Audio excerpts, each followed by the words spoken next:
I just wanted to show you something. Part of the whole deal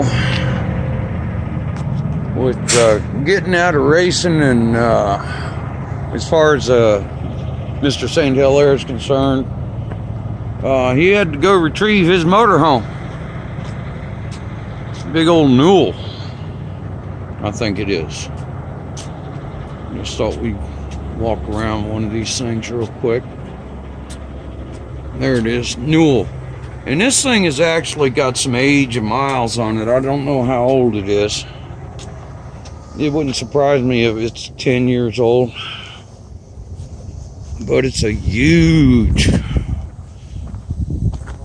luxurious freaking motorhome.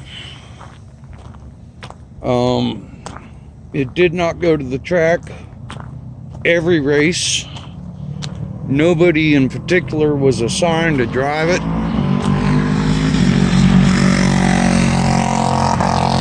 Sometimes Archie would drive it, sometimes our friend Kelly would drive it. But knew that right there, probably about a $700,000 or $800,000 piece. And I'm pretty sure no CDL required. All right. The whole reason I shot this video, though, is I wanted to show you this parking job I just did. Trailer is not intent on going anywhere anymore for right now. And we usually have it parked right in front of this door.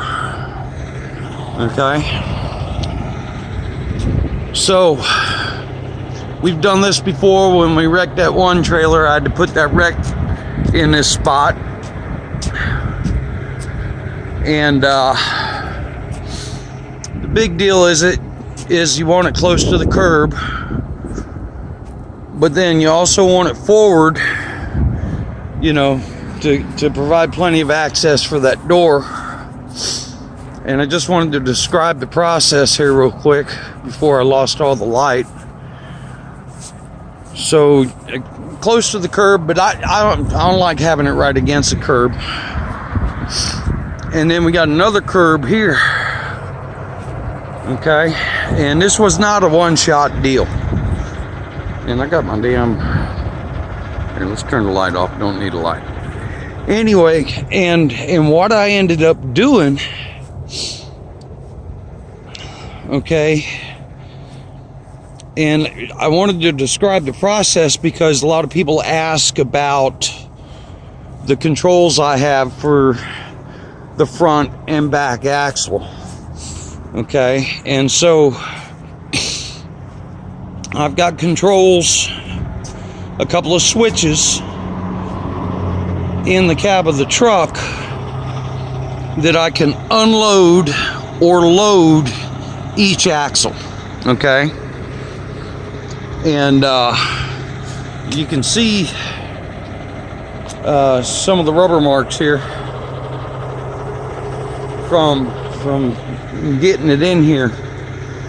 And one of the things that I come up with to get it closer to the curb was to actually alternate left and right, or front and back, as far as the load goes.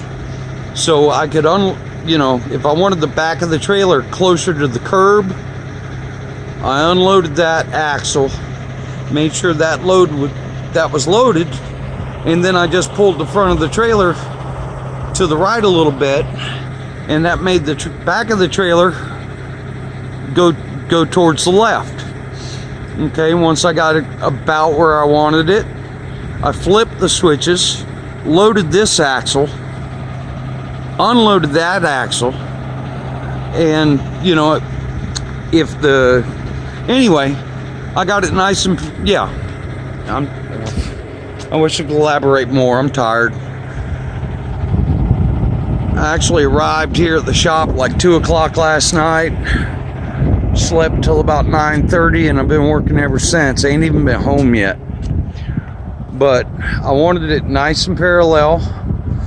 About that, actually, it would have been better if it was right on the seam of the asphalt, but I'm I wanted room.